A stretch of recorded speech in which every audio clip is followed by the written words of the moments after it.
नमस्कार, मैं हूं प्रतीक चौधरी और स्वागत है आपका हमारे इस चैनल पर। दोस्तों, जो इंडी गठबंधन है उसमें जो गठबंधन है वो शुरू हो गया है और आपस में जो लड़ाई है, जो विवाद है वो खुलकर सामने आने लग गया है। और ये मैं आपको बता रहा हूं, ये जो इंडी गठबंधन है इसी के बारे में, तो हम इसी के बारे में जो चर्चा है वो करेंगे और चर्चा में ही हम पता करेंगे कि क्या ये जो गठबंधन है वो सक्सेसफुल हो पाएगा या नहीं हो पाएगा। मैं आपको बताता हूँ कि किस तरीके से पंजाब और दिल्ली में, बेसिकली मैं कहूँ आम आदमी पार्टी में और कांग्रेस में किस तरीके से जो एक दूसरे के ऊपर आरोप प्रत्यारोप लग रहे हैं वो सामने आ रहे हैं। और मैं आपको बता दूं कि ये जो नवजोत सिंह सिद्धू है, जो कि अभी तक काफी शांत बैठे हुए थे, वो भी अब खुलकर जो बातचीत है, उनकी भी जो पहली प्रतिक्रिया है वो भी सामने आने लग गई है। तो आज जो सबसे पहले जो बोला गया उनकी तरफ से, आम आदमी पार्टी की तरफ से, जब भगवंत मान एक प्रेस वार्ता कर रहे थे, जो पत्रकार थे उनमें से एक पत्रकार ने पूछा उनसे कि कांग्रेस के बारे में आपका क्या ख्याल है, तो भगवंत मान ने क्या बोला। देखिए, भगवंत मान पेशे से पहले कॉमेडियन ही थे, तो उसी लहजे में उन्होंने बोला कि कांग्रेस का जो भविष्य है दिल्ली में और पंजाब में वो ये होगा कि जब एक माँ अपने बच्चे को कहानी सुनाएगी तो ये दुनिया की सबसे छोटी कहानी सुनाएगी और वो कहानी होगी एक थी कांग्रेस। मतलब भगवंत मान ये बोल रहे हैं कि दिल्ली और पंजाब से जो कांग्रेस है वो खत्म हो जाएगी। क्या इस तरीके की जो बातें हैं वो एक गठबंधन की दो जो पार्टियां हैं उनमें सही लगती है कि एक दूसरे के ऊपर जो आरोप प्रत्यारोप है वो चल रहा है। और ये सिर्फ आम आदमी पार्टी और कांग्रेस का नहीं है। आप देख लीजिए बिहार के अंदर वहां पर क्या चल रहा है, आप देख लीजिए बंगाल के अंदर क्या चल रहा है। तो ये जो हर जगह पे है, इन सभी चीजों के बारे में बात करेंगे। लेकिन नवजोत सिंह सिद्धू ने क्या कहा? नवजोत सिंह सिद्धू ने कहा कि जो आम आदमी पार्टी के नेता हैं वो एक जोकर है, और उन्होंने काफी जो अच्छे से जो प्रतिक्रिया देते हुए बोला। किसके बारे में? उन्होंने प्रतिक्रिया देते हुए बोला कि आम आदमी पार्टी के जितने भी नेता हैं वो जोकर हैं, और जोकर के साथ साथ उन्होंने खुलासा किया कि जो दिल्ली में शराब नीति बनाई गई है उसमें ये जो अरविंद केजरीवाल, ये मैं सिद्धू साहब की बात बता रहा हूँ, जो पंजाब के कांग्रेस के बड़े नेता हैं, वहां के जो अध्यक्ष है वो भी रह चुके हैं, उनकी बात बता रहा हूं। तो उन्होंने क्या बोला कि जो शराब घोटाला दिल्ली के अंदर हुआ है और ये जो केजरीवाल है जो कि अपना जो दिल्ली के अंदर इन्होंने जो अपना जो शासन है वो जब स्थापित किया, उससे पहले ये भ्रष्टाचार के मुद्दे पर ही आए थे। क्योंकि आप सभी को पता है कि ये जो पार्टी है वो अन्ना आंदोलन से निकली हुई पार्टी है। तो उस अन्ना आंदोलन से निकली हुई पार्टी में किस तरीके से जो अरविंद केजरीवाल है उन्होंने किस तरीके से ये जो सारी चीजें हैं वो की, और किस तरीके से झूठ बोलकर ये लोग जनता के सामने आए और जनता के सामने आकर कहते हैं कि हम भ्रष्टाचार मिटा देंगे। वहीं पर ये जो पार्टी है वो खुद ही भ्रष्टाचार में जो लिप्त हो चुकी है। तो ये एक दूसरे के ऊपर आम आदमी पार्टी और कांग्रेस इस तरीके की बात कर रहे हैं। और मैं आपको बता दूं कि जो कांग्रेस है वो पहले ही कह चुकी है कि हम जो है 9 सीट पंजाब में चाहिए हमें और 5 सीट दिल्ली में, हम इन पर चुनाव लड़ेंगे। हमें मतलब जो गठबंधन है उसका जो सीट शेयरिंग है वो अभी तक नहीं हुई है, ये उससे पहले ही जो बातचीत है वो कर रहे हैं। क्या आपको क्या लगता है कि क्या आम आदमी पार्टी कांग्रेस को पंजाब में 9 और दिल्ली में 5 सीटें देगी? इसका मतलब ये हो गया कि पंजाब में आम आदमी पार्टी के पास में 4 और दिल्ली में 2 सीटें बची।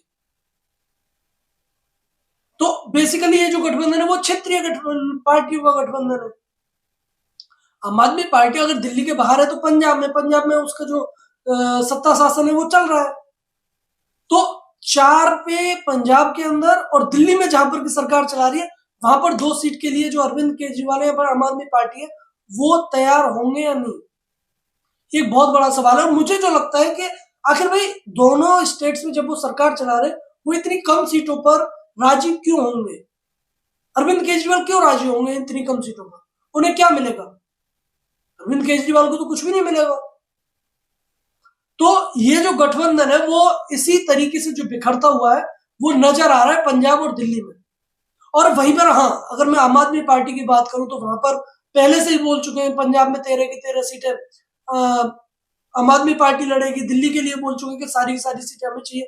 तो क्या कांग्रेस इस बात पर हामी भरेगी कि पंजाब के अंदर वो एक भी सीट पर ना लड़े? तो देखिए, ये जो है ना, ये दोनों तरफ से है, कांग्रेस की तरफ से भी और आम आदमी पार्टी की तरफ से भी एक दूसरे के लिए ऐसे बोल रहे हैं। तो क्या जो पंजाब है, जो कि एक स्टेट है जिसपे कि आम आदमी पार्टी रूल करती है, उतने के उतने में वो मानेंगे या नहीं मानेंगे?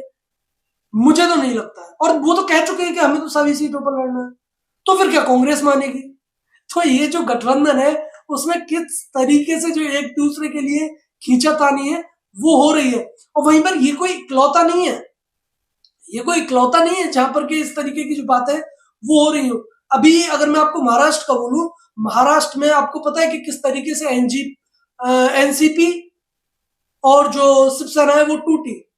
तो इस शिवसेना का जो कुछ जो वोट है वो बट गया है और सेम एनसीपी के साथ है। तो ये जो एनसीपी और शिवसेना वो किस तरीके से जो अपना वोट शेयर है वो बताएंगे, क्योंकि अभी तो इन्हें यही नहीं पता है कि किसके पास में कितने सांसद है, किसके पास में कितने विधायक है, किसके पास में कितनी वोट शेयर है। तो अभी तक तो इन्हें इतना भी नहीं पता है। तो महाराष्ट्र के अंदर है, वहां पर भी जो इस तरीके की जो चीजें वो हो ही रही है। और कांग्रेस की तरफ से क्या है कि जो सामना को एक अपनी भाषा बोलने के लिए, मतलब कांग्रेस के खिलाफ बात करने के लिए सामना, जो कि एक न्यूज़पेपर है, एक पत्रिका है, उसके लिए बोला गया कि वो बिल्कुल भी जो है इस तरीके की जो चीजें हैं वो कांग्रेस के खिलाफ नहीं बोल सकते। ये महाराष्ट्र का वो है। और वहां पर देखा हमने कि किस तरीके से जो संजय संवाद है, जो दोनों पार्टी में, कांग्रेस में और शिवसेना में, जो संजय और संजय है वो किस तरीके से एक दूसरे ऊपर आरोप प्रत्यारोप कर रहे हैं। ये हो गया तुम्हारा महाराष्ट्र का हाल। अब मैं आता हूं बिहार के अंदर। बिहार में अगर हम एक फॉर्मूले के तरीके से देखें तो उसमें क्या है कि जो जेडीयू है, जिसके कि अभी 16-17 विधायक वो सांसद हैं, क्या वो जेडीयू इस बात के ऊपर राजी होगी कि उससे 5 सीटों पर चुनाव लड़ने दिया जाए? कि 5 सीटों के ऊपर जो जेडीयू है वो राजी होगी?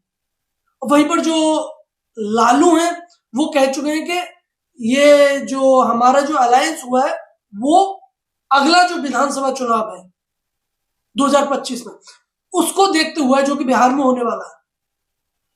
तो ये यहाँ पर भी जो, और फिर हमने देखा कि किस तरीके से जैसे ही जो लल्लन सिंह है उसकी नजदीकी आरजेडी के साथ, लालू परिवार के साथ में बढ़ने लगी, तो नीतीश कुमार ने किस तरीके से काम किया? नीतीश कुमार ने जो लालू प्रसाद यादव के जो करीबी लल्लन सिंह थे, मतलब करीब जो जा रहे थे, इन्हें जेडीयू के अध्यक्ष थे, वो उनसे अपने हाथ में जो कमान है वो ले लिए। अगर ऐसे क्या जरूरत पड़ी? अब देखिए, ऐसा तो है नहीं कि कोई अगर किसी पार्टी का एक राष्ट्रीय अध्यक्ष है और वो अपने लोकसभा की जिम्मेदारी नहीं निभा पा रहा है, या फिर लोकसभा का चुनाव है वो नहीं लड़ सकता पार्टी अध्यक्ष होने के साथ। तो आखिरकार चाहे ललन सिंह कुछ भी बोलते रहे, ये नीतीश कुमार ने उनसे जो बागडोर है वो छीनी है। वेस्ट बंगाल में अधीर रंजन चौधरी और टीएमसी के नेताओं के बीच इतने जो चीजें हैं वो होती हैं।